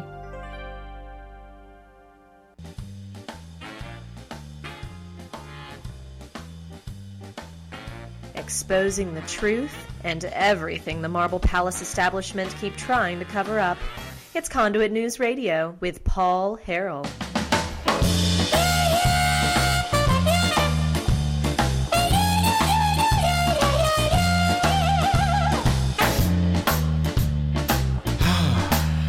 All right, folks, welcome back to the program. Thanks so much for being with us today. Real quick, just to rehash this, we had we were talking with Mr. Gary S. Goldman on. We had him on the program. He's a radio host from Boston, Massachusetts. He was on at 6:30 this morning, so you can get the podcast if you want to hear. We were talking specifically about Bernie Sanders and what Bernie is wanting to do, allowing felons to vote. In light of what happened, at that synagogue over the weekend, I believe a Baptist church also in Baltimore, Maryland, the idea that you would take those guys and now allow them to have the right to vote when they permanently took the life and the right of somebody to vote, it's maddening. But 15 serial killers, rapists, kidnappers, child molesters eligible to vote under Bernie Sanders' plan. You can check it out. It was on the front page of Breitbart.com this morning by John Binder. And then, of course, he doubled down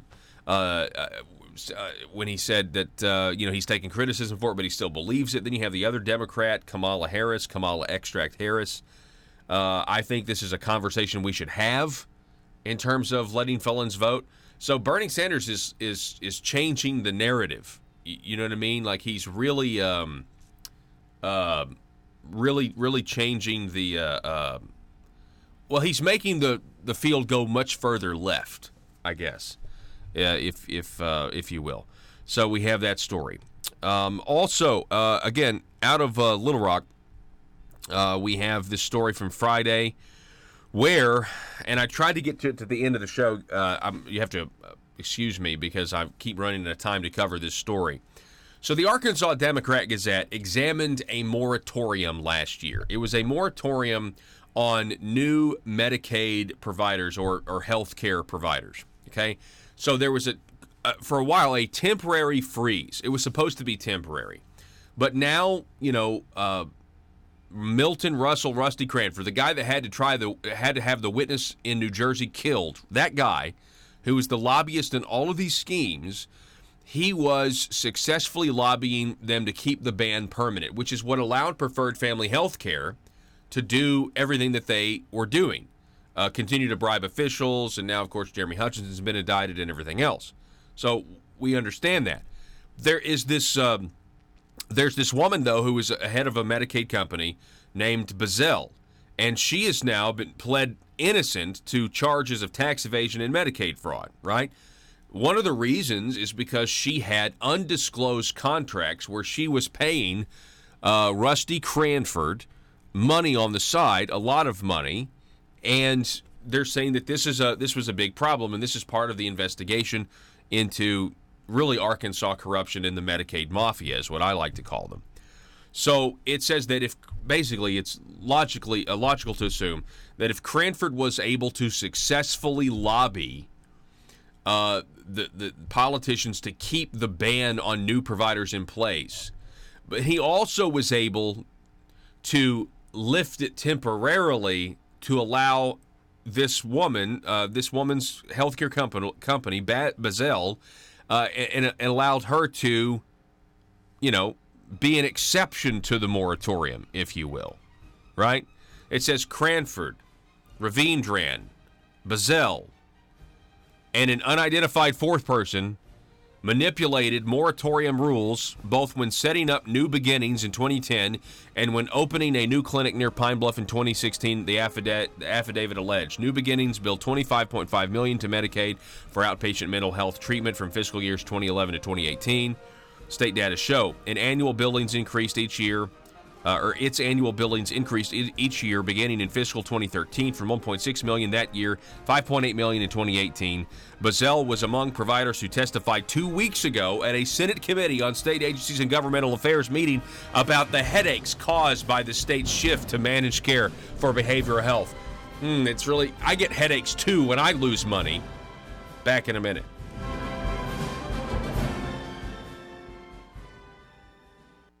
Were moderate districts. They weren't these Alexandria, the districts that the Republicans lost were not far left districts. And so I'm just wondering, what are the odds that the Republicans take the House back, in 2020? Well, the more the Democrats keep talking, the better our odds are. If you look at we need to win 18 seats to win the House back. And if you take the 18 closest races from the last election, the margin of you add up the total number of votes those 18 seats were lost behind, it was 80,000, less than 80,000 votes across the country. So, and then you go up to 30 or 40 seats, and you're still looking at a lot of like 51, 49, 52, 48. Votes, and a lot of those are traditional Republican seats that probably should have never been lost, that I think we've got a real good chance of gaining those back. Of course, we lost 3 seats in Pennsylvania because of the work Obama and Eric Holder were doing behind the scenes to try to influence how congressional districts and state legislative districts were drawn. Pennsylvania had a Republican controlled legislature, but they got the balance in favor of the liberals on the Pennsylvania Supreme Court. So there was a lawsuit out there that went to the Supreme Court, and the Supreme Court said the districts had to be redrawn, and so the Supreme Court redrew the districts, and we literally lost 3 seats in Pennsylvania because their Supreme Court gerrymandered the district. Gosh. And they're trying to do that across the country. This issue that this lawyer from Little Rock getting on the ballot, they're trying to create I love the way they spin words, a nonpartisan commission to draw congressional districts and state legislative districts. Even though the Democrats have done it, the Republicans have never drawn a congressional district, at least not since Reconstruction in Arkansas, or a state house district. But now that system that worked for so long is no longer good, since Republicans will get to redraw those districts after the 2020 census. Yeah, we got to stop that effort. 100%. I'm glad that you're following that, because you can obviously do a lot to raise awareness of what a terrible idea it is. I also think, we're talking with Congressman Bruce Westerman, folks. I also think that part of the reason, and I'll be able to get your comments on the Mueller report, but part of the reason I think the Democrats took the House in some of those moderate districts is there were people that were believing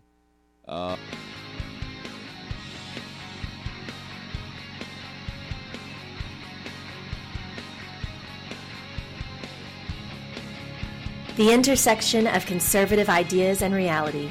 Conduit News Radio with Paul Harrell. All right, folks, welcome back to the program. Thanks so much for being with us. I want to remind you, we have a pretty jam-packed week already. We just got done with an impression of the session with State Representative Mickey Gates. We will have impressions of the session with Family Council's Jerry Cox on Wednesday, Nelda Speaks on Thursday, State Representative John Payton on Friday. Tomorrow on the program, we also have we have Spencer Brown from the Young Americans for Freedom, which is he's going to be talking about this idea to bring conservative speakers to universities and some of the anti-freedom of speech that has happened over the last couple of weeks. So we'll be talking with him tomorrow on the program. I'm excited about that interview. Folks, it has recently come to light, I don't know if many of you know, but we have State Representative Dan Sullivan not going to be seeking re-election for his Senate District 53 seat. Instead, he's going to be seeking the Senate seat for that area and be challenging Senator John Cooper, from what it looks like, for that Senate seat, which to me is a long time coming. So it's got a lot of people wondering, okay, well, who's going to run for State Representative Dan Sullivan's current seat? And that person has announced his name is Bobby Long. Bobby is a city councilman from Jonesboro. And, Bobby, this is not your first time on the program. This is your second or third, so welcome, It is. Thank you very much, Paul. Matter of fact, you had my wife on the program. Last week, yeah. Last week, yeah, talking about the Pregnancy Resource Center options on Maine. So yeah, Valerie, that's exciting. That's a great interview, and by the way, that was totally a coincidence. That wasn't planned or anything like that. That just seemed to be the way things happen. Yeah. So, Bobby, why do you want to run? Why do you want to run for the seat? Well, as I said in the article that appeared in the Jonesboro Sun Sunday, when I was young, my parents exhibited leadership, both in the community and in the church. So I grew up saying, you know what, if you want to change things, or if you want to be a positive force for your area, then you lead and you serve other people. So I grew up with that mentality. I was captain of our basketball team, so I led in that way. Matter of fact, I was the first graduating class of BIC. So wow. Yeah, so we were able to lead that whole transition. And look where it is now. BIC is a great school, and but as I got older, I've always served in the churches that no matter where we were, Birmingham, Alabama, Jackson, Tennessee, and now, when we moved back to Jonesboro, when we had our twin boys, I started in leadership there in our local church. I led worship at a local church here, and then the opportunity arose for me to have a greater impact and join city council. And so I didn't know what I was doing. I just knew that I was a Christian conservative at heart. Every one of us has a lens that we view the world and that we filter things through and our decisions through, and mine happens to be Christian conservatism. I'm a staunch and vocal follower of Jesus Christ. I have absolutely no qualms about that. People who know me hopefully can spend 5 minutes and understand that. That's how that my wife and I were married under that umbrella. We've raised our kids in that home, and we feel that is the epitome and just the foundation of our whole society. It's how God set that up to be the family unit. And so we have tried our best, to raise our kids in that atmosphere. And so I wanted to bring those values to city council. And let me tell you something, local politics matter. They really do. They impact a lot of people. So it wasn't a willy-nilly choice to do that. I prayed hard about that. First of all, for my family, because I wasn't, I didn't want to put them through a lot of the things that even local politics has. And we experienced that in both of my campaigns. But yet I feel that we took the high road on that, and we did not retaliate back, because those people that know me knew it wasn't true. Those people that didn't, that would believe the lie, that didn't ask me about it, they probably weren't going to vote for me anyway. So Either way, I won. And that's how I'm going to go. I've always tried to live my life with integrity and with value. Yeah. And so I tried to bring those to city council. One thing that I promised that I would do, and I think that I've done that up to this point, is I won't do something that I said I'm not going to do. Well, I will do those things that I said I will do. I will not do those things I say I will not do. Yes. And that's what I brought to city council, and that's how I've tried to vote. And I've been vocal. Sometimes I've been the only no vote, and I'm okay with that. Because at the end of the day, when this whole thing is over, I want to be able to lay my head down on my pillow and say, I did what I said I was going to do. Yeah. And that's how important. I would do that. That's very important this day and age, because we've seen this time and time again where, that doesn't happen.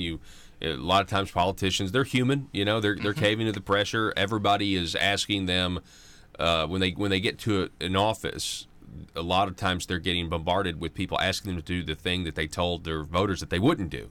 which is really an odd phenomenon, but that happens all the time. And you got to be able to stand up to it, and it's a hard thing to do. We're talking with Bobby Long. He's a city councilman from Jonesboro. He's announcing that he's running for District 53, which will be, the election will be in 2020. So Bobby, what's your views on government in terms of, are you a limited government guy? What are your philosophy there? My philosophy is those powers that were not expressly given to the federal government should remain with the states or at the local government. I feel that the closer you can get policy formation to the people that it actually impacts, the better off you're going to be. So the smaller government can be, the better off. I think you even have a statistic that even around our surrounding states, our cost per person to run our government is astronomical. It's close to $8,000 a person. $8,000 a person. Yep. There's some at around our states at around 6? Yeah, 4 or 5. Or 5. You take Texas out, it's 5. You put Texas in, I think it's 4. Yeah, so I believe that there are efficiencies that we can create in government, not just consolidate, the number of departments, but when the size of government actually doesn't shrink, you just consolidate departments. That's not shrinking government. Shrinking government isn't raising your taxes and then taking back some of the tax, increases that you're going to say and call it a tax cut. Those aren't tax cuts. Yeah. So yes, I'm a limited government guy. I'm a small government guy. I think that the closer we can get policy formation to those people that it impact, the better off we're going to be. So let's talk about Second Amendment. I mean, Kane, this is an issue that's very important to a lot of people around here. So, what are your views on that? Oh yes, I think Arkansas, with the constitutional carry, is the way it needs to go. I tell you what, anytime, you have a right that's not given by man. You have a right that's given by God. If it was something that was given to me, it's not a right, it's a privilege. And that right to carry a firearm, is fundamental to who we are as a nation. And it's not for hunting or duck hunting or deer hunting. It's to provide a defense against an overreaching government. And when you deny people the right to that, I think that you're infringing on a constitutional right that is for all people. Yeah.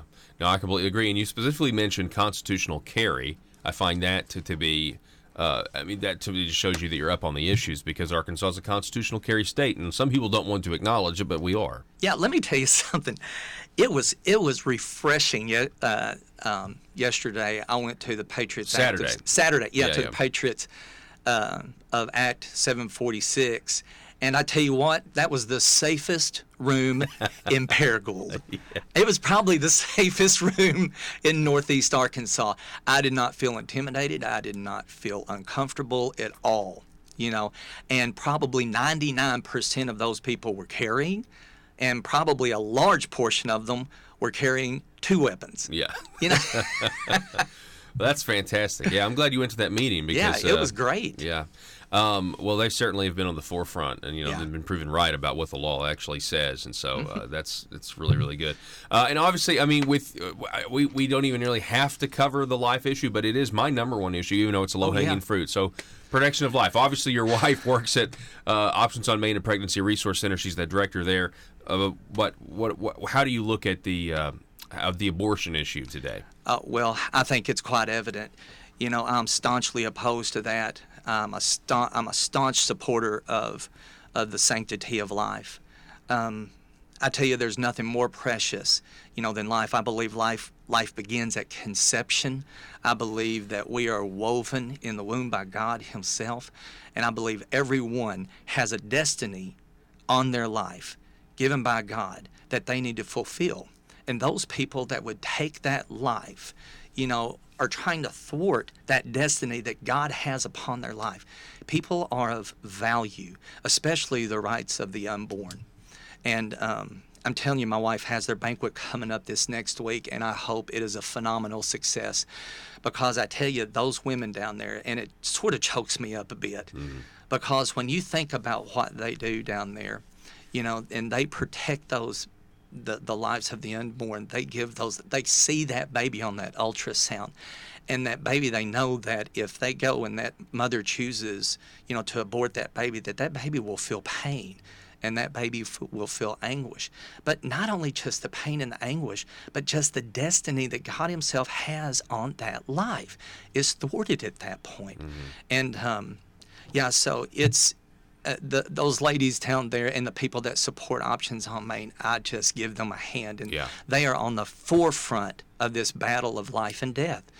Every time someone walks in that room, it is a battle between life and death, good and evil. And I'm glad to say that a lot of times they come back, she comes home and she goes, we had an abortion-minded person that chose life. But sometimes it happens the opposite, and it just devastates those ladies there. Yeah, I know. It's personal because it is life and death. We're talking with Bobby Long, city councilman, announcing that he is running for District 53 state representative, which is a seat currently held by State Representative Dan Sullivan, who is going to be challenging John Cooper for the Senate side of things. And I believe that, actually, I think Dan Sullivan has a big announcement coming up on April the 23rd at a place called Harmony Gardens. So stay tuned for those details. Bobby, on a lighter note, let's end things on a lighter note, because I know something about Bobby. Bobby is a kickboxer, so he could just he could kick me to death right here if he didn't like my questions. That's why it's been such a positive interview for him. It has. So tell me about, how did you get involved in kickboxing? What is that about? Okay, well, several years ago, I was 260-something pounds. I was on the verge of having a heart attack, and I knew that I remember waking up one morning with just my heart pounding out of my chest. I looked at my wife and said, you know what, if I don't do something, I'm going to leave my wife a widow and my sons without a father. And I couldn't do that. So I started going to this gym and learned how to kickbox, and lost tons of weight. And now I'm healthy, I'm happy. And I wanted to learn what happened in my body, so I become a personal trainer. That's one of the things I try to do each year is I'll find something that I've never done before, and I'll try to do it. Wow. One time it was making soap. My sons thought I was going to blow the barn up. Come running into his mother and said, I think Dad's going to blow the barn up. But I did not. One time it was building a chicken coop. I have 5 chickens. That's my limit in the city. That's what I have. Nice. I have a garden, a greenhouse that I built. I'm not a construction, but I do it. And one of my last projects was I wanted to learn to paint like Bob Ross. So over this past summer, I took up painting, And wow. Now, I'm not the Bob Ross yet. Right. But I'm working on it. You're trying to do new things. Yeah. Yeah, trying to do things. That's great. I respect expanding my mind. But you still kickbox, right? Oh, yeah. In my gym, I've got 5 bags, and I go at it. That's incredible. 52 years old.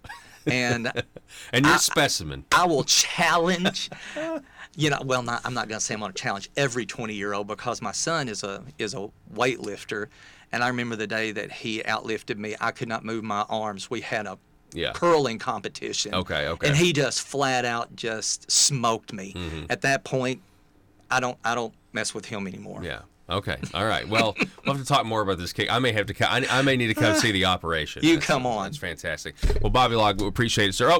There we go. Well, the interview's over. Bye, guys. We're going to take a break. We'll be back in just a moment. And we got the camera that malfunctioned.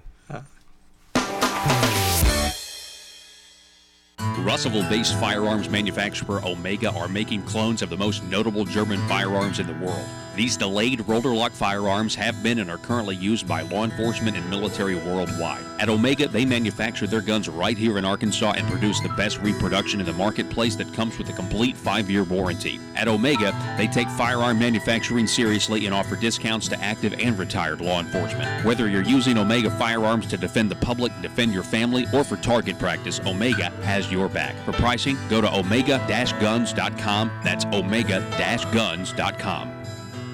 Are you a conservative-minded young person and want to let the world know about it? Are you tired of rolling your eyes as your professor regurgitates progressive, PC, neo-Marxist nonsense? Then you should interview on Conduit News Radio's Young Conservative segment and tell us about why you believe the way you do. Tell us how you came to be a conservative and what are your views on government. Now, if you're worried that your neo-Marxist professor may also be a right-wing talk radio listening masochist, then names can be changed to protect the innocent. It's the Conduit News Radio Conservative Future segment. To be interviewed, call 870-275-9799. That's 870-275-9799. If you're like me, you believe that small business is the heart of Arkansas's economic engine, and it should be viewed that way by the politicians in Little Rock. Conduit for Commerce also believes, like you and I believe, policies that achieve less regulation and lower taxation help small business in Arkansas thrive. Other policies like small, constitutionally consistent government and reducing citizen dependency on government keeps it from growing and expanding its influence on our daily lives. Conduit for Commerce works every day to educate the general public and legislators on these important priorities in the name of Arkansas small business. By the way, contributions to Conduit for Commerce are tax deductible. Log on now to conduitforcommerce.org and click on Contact Us on the right side of the page. That's conduitforcommerce.org. Go there now and learn the facts on protecting small business in Arkansas.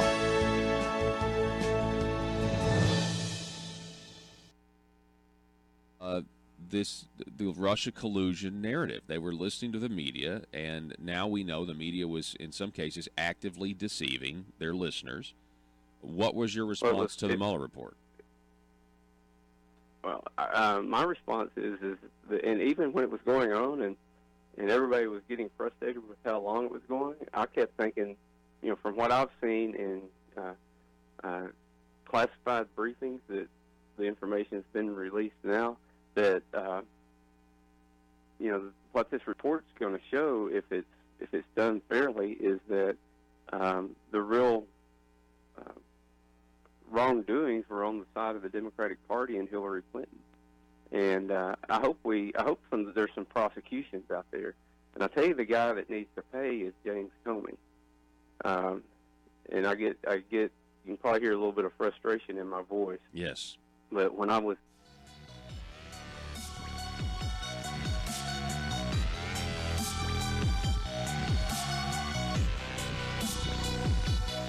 Need your daily news fix? Don't forget to tune in to Conduit News Radio with Paul Harrell.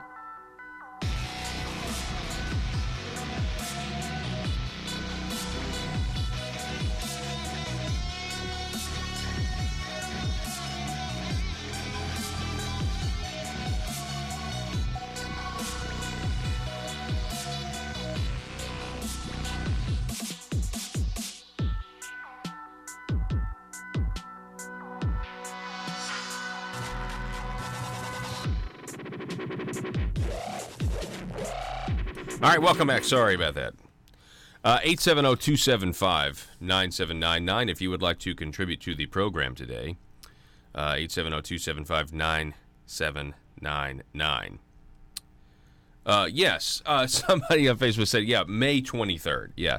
So State Representative Dan Sullivan has an event, I think an announcement event for his run for Senate on May the 23rd at Harmony Gardens. In the Jonesboro area, and this is going to be an interesting development. It's going to be interesting to see what happens between Senator John Cooper in a primary, Senator John Cooper and Dan Sullivan. John Cooper used to frequent this program all the time, so it doesn't really happen anymore. And the reason is because there was a lot of promises made in the campaign. Actually, really just one promise. One had to do with Obamacare, Medicaid expansion, and then Senator Cooper just wasn't having any of it. He didn't want to do what he ran on. And there's plenty of audio clips out there of Senator Cooper saying that the reason he won is because it was a rebuke of Obamacare, Medicaid expansion, and how it's something that's unsustainable. And wouldn't you know it? He was exactly right back then. Because of Obamacare, Medicaid expansion, for example, because we're paying $138 million this year as part of our share for Obamacare, Medicaid expansion, and we just happen to have to raise taxes on your roads. We happen to have to, we got to raise your sales tax. We have to create an internet sales tax. This is all being done to take money from you to pay for a program they don't want to admit is a complete and total failure. No, it's not. It's giving people insurance. No, it's giving Blue Cross Blue Shield $1 billion. Congratulations. It's giving them $600 a month per person, regardless of whether people go to the doctor. It's a complete waste of money, if you ask me.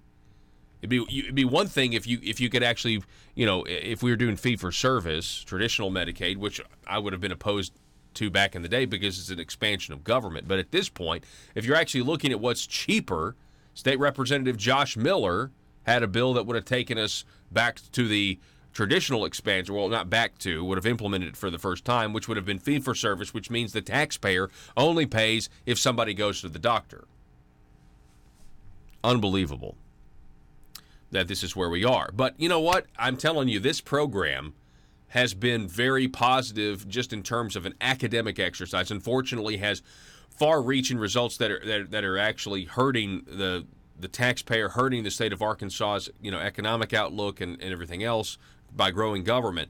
But from an academic standpoint, this program that Arkansas implemented, was the only state in the South at the time to do it, Obamacare Medicaid expansion, is very, very good at learning and confirming a conservative worldview. So if you believe that government growing is a bad thing, all right, that's a pretty general statement. If you believe government growing spreads and its tentacles go somewhere else and gets unintended consequences that they didn't, yes, okay, check that. If you believe that the promises that are made when somebody rolls out a giant government expansion are all lies and are not going to materialize because the government simply can't demand on the accountability they said the system was going to have. There's no accountability. If you believe that all of that was a bunch of nonsense, then you're correct. If you think that the government and private business were in cahoots and that is a bad thing, then this confirms that worldview, right? This was always about control and power and money, and that's what it was in D.C. That's what it is now. And in the wake of all of that, we have indictment, guilty plea, indictment, and guilty plea, because all of that money that came in from the federal government was used to buy off lobbyists, politicians, and healthcare people.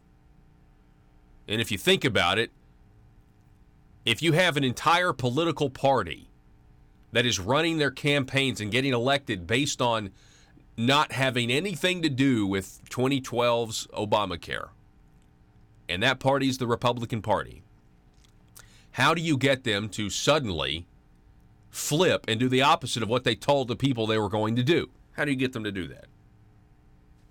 It's a $2 billion windfall to the insurance companies. And then the insurance companies likely tithe portions of that money to big government establishment political action committees. The big government establishment political action committees, then they give to the campaigns. And by the way, all that is perfectly legal.